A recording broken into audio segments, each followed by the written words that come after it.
I'm Andrea Hope, and this is To Mother. Episode 7, the 9th day of Ridvan. Ridvan Resources.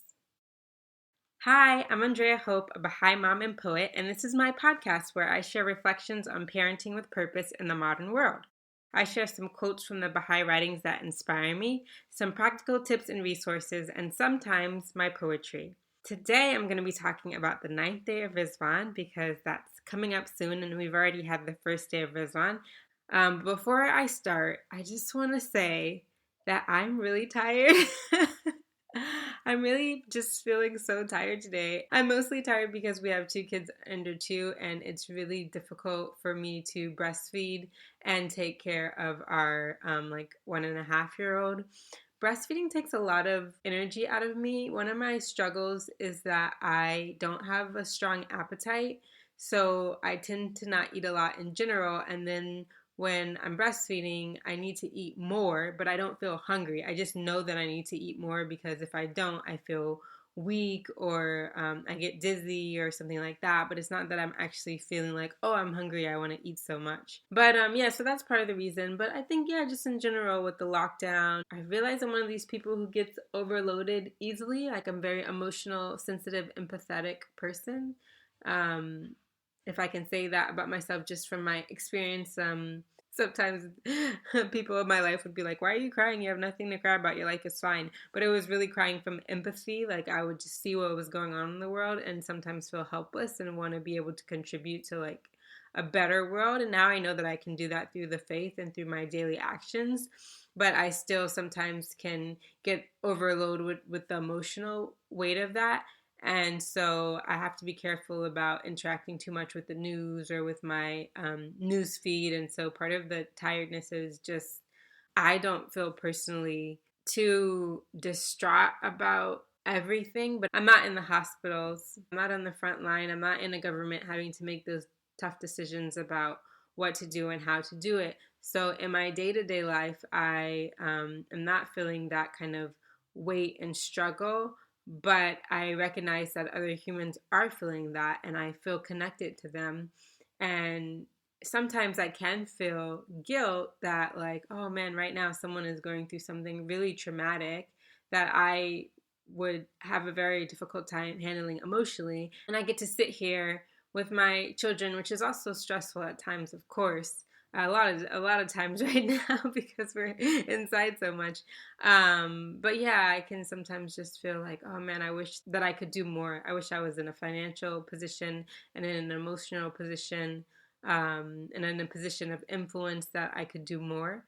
But I'm trying to do what I can from the talents that God has given me and the circumstances that God has given me and that I've also worked for in my own life. And so I felt like I just wanted to share this because in my life, I've always come off as a really happy, bubbly person, and I am, but I also have these moments where I'm really overwhelmed too, and I think it's important for me to acknowledge that and for all of us to feel okay with that. For a while as an adult, I felt that I would get to a certain point of spirituality, where I wouldn't even be thinking about these things. And I think when I was reading the Baha'i writings and reading like about the 7 valleys and things like that, I thought, oh, okay, I'm gonna like step over a certain threshold of like humility or patience or love for people or detachment where I can no longer be tested. Like I'll live in that reality.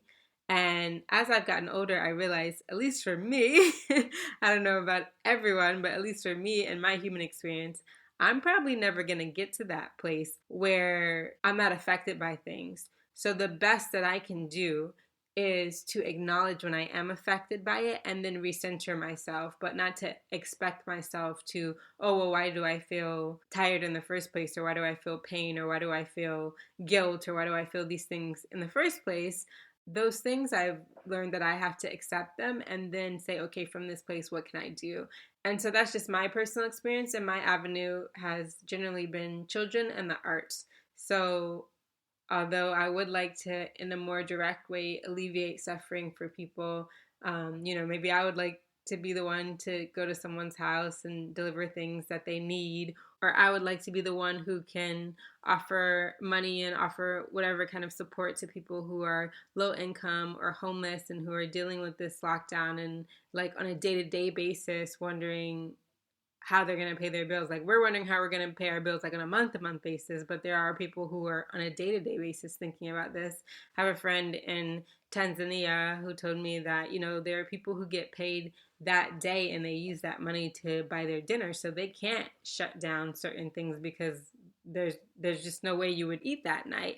And there's places in the United States where they're talking about how children get their meal at school, and so some schools were staying open just to provide meals and things like that. So obviously, there's a lot going on, and this pandemic is bringing to the surface a lot of issues. I won't say new issues. I would say issues that have been maybe ignored or minimized, that are more like at the forefront, and that's a great thing, and I hope that we learn from that. But yeah, there's ways that we are all able to contribute, and I hope that we just try to contribute to the best of our ability. And I try to do that through poetry and through the arts and through my connection with children. And on a happier note, and something that brought me joy in this tiredness is that I usually try to prepare something for my niece and nephew in our Baha'i community for the holy days. But it's been like really hectic. And of course, the whole community isn't getting together. We're just getting together as a family. And so my sister-in-law, I like to call her my sister-in-law instead of sister-in-law, because I really dislike this idea of like, oh, we're only connected because of the law. But anyway, so she was like, oh, when you come over, because we were coming over for something else, do you want to maybe try and do something with the kids for Razan? And I was like, oh yeah, of course. But I was also thinking, okay, I have to do something really simple because I don't have a lot of time and I'm very tired.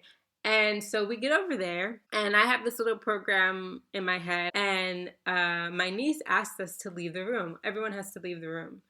And I was like, oh, okay, so what's going on? So she has made 9 roses, and she's going to hide them around the living room, and then we have to come in and find them. And so she had planned this Ridvan activity. And that's just cute in itself. But the thing that makes this story really heartwarming is that the year before, that was the activity that I had for the kids, was that I made these roses and I hid them around the person's house that we were at. And then they had a rose hunt, and I think we had 19 because I wanted to challenge them. But yeah, it was just so sweet. And I said, oh, so then maybe this could be our Ridvan tradition, that every year one of us like makes the roses and hides them, and the rest of us find them. And she did such a good job of hiding them. Like, yeah, it wasn't easy to find them. At the end there, I was just like, where are these roses? But yeah, that was just so heartwarming that she remembered that, and then she wanted to do it for us, and so we did that. And then the other thing we did that was just super simple was I just brought my hot glue gun and a piece of cardboard, and I asked that we, just using things that were around the house, make the Garden of Ridvan. So I really didn't do much preparation at all for that. I just brought the story. We read some prayers at the beginning. I read the story, and it was translated by my husband. And then we had to have a garden, and it had to have 4 elements. So grass, the Tigris River, roses, and Baha'u'llah's tent. So it was something that, wasn't refined art at all, but it was something that was joyful. It was something that they could really take ownership of and that we could do together. And I really enjoyed that. And I realized the kind of art that I tend to do that's with children is kind of this more, what do you have in your house available to you? And how can you use that and make something beautiful? Because it is great to have these templates and things like that. I think that's wonderful. But sometimes for me, because I'm more of a minimalist personality, I get stressed about, okay, what am I going to do with this afterwards? So I think it's helpful for me to be like, okay, we're just going to use cardboard from the recycling bin, and we're going to use this bubble wrap, or we're going to use, we're just going to use things around our house. And then when we're done with it, we haven't added anything to what we've already had most of the time. So yeah, that's my cute story that was heartwarming for me. And because I talked about what the meaning of Razan is last episode, and I found so many great resources for Razan, I thought, okay, I'm just going to focus on just given off a list of resources because it's almost the 9th day of Razan, and then on the 12th day, obviously I can't because it's too late to use them by then. And because 12 days of Razan, I'm going to give 12 resources. And I'm not rating these in any way. One of the beautiful things about art is that different things appeal to different people. So how I came up with this list is I really just tried to look at resources that were focused on children and families. So the first thing, as I mentioned, I read part of a story about the declaration in the Garden of Razan from Brilliant Star. So you could go to Brilliant Star magazine, their website, and I'll leave all of the links for these things in the show notes. So it's going to be a lot of links, but at least you'll have all the resources in one place. But yeah, so you could go on their website because they have this part of the website called Luminous Library where you could just look for that page about the declaration from their past issues.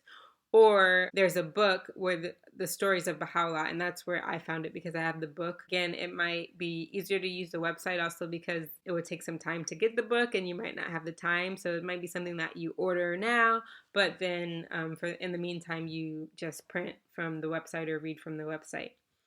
The second thing is a video by a lady named Patty Tomarelli, and she tells the story, this like fictional story of Maggie and Freddie investigate Ridvan. And so it's a children's story starring this little girl named Maggie. It's from like a series. And in this one, her and her brother Freddie are discussing the meaning of Ridvan. And then the next one is How to Make a Rose for Ridvan, which is a video that's available through a Baha'i blog on YouTube. So it's a craft.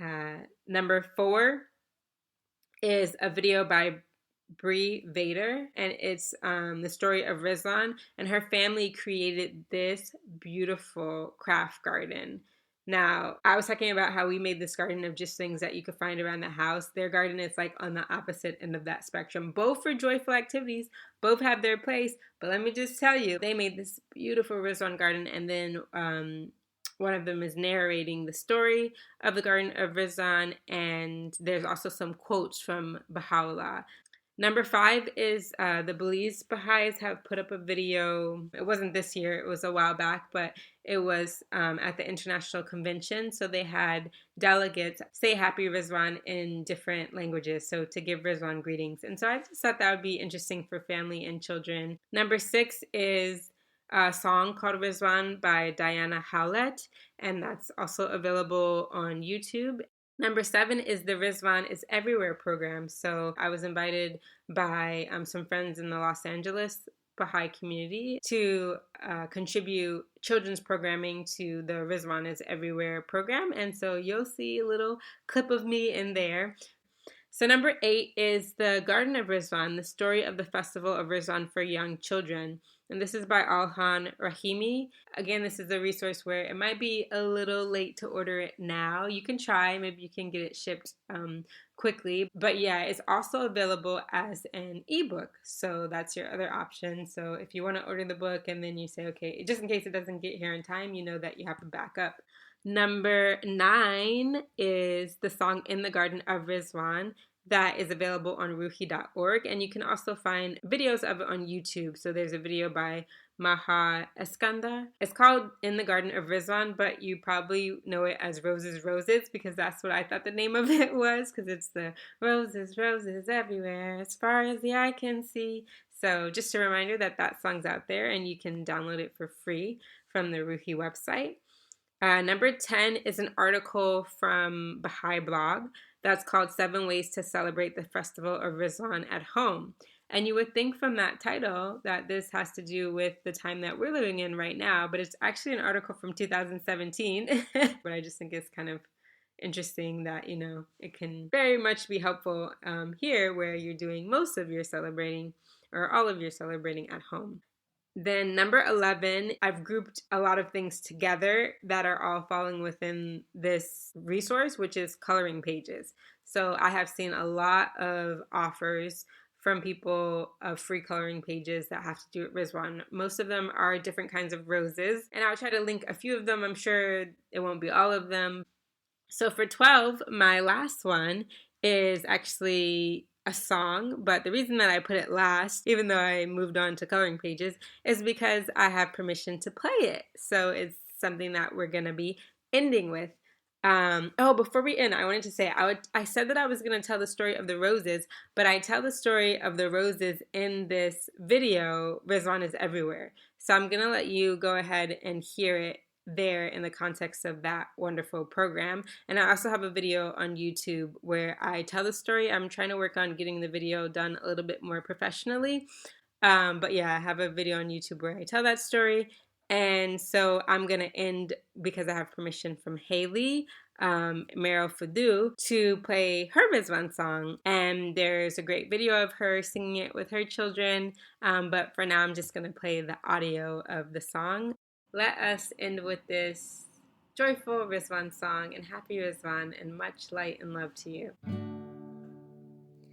Let's sing a song about Rizvan in this garden. His mission was shown. Baha'u'llah, Baha'u'llah, Baha'u'llah. Within Rizvan, the people came to say goodbye to Baha'u'llah. Within Rizvan, he gave them roses, he gave them joy, he gave them hope. Within Rizvan, let's sing a song about Rizvan in this garden. His mission was shown. Baha'u'llah, Baha'u'llah, Baha'u'llah. Within Rizvan, what does Rizvan really mean? It really means paradise. And why is it paradise? Because the world got to know that the promise of God had been fulfilled within Rizvan, within Rizvan. Let's sing a song about Rizvan in this garden. His mission was shown. Baha'u'llah, Baha'u'llah, Baha'u'llah. Within Rizvan, Baha'u'llah, Baha'u'llah, Baha'u'llah. Within Rizvan.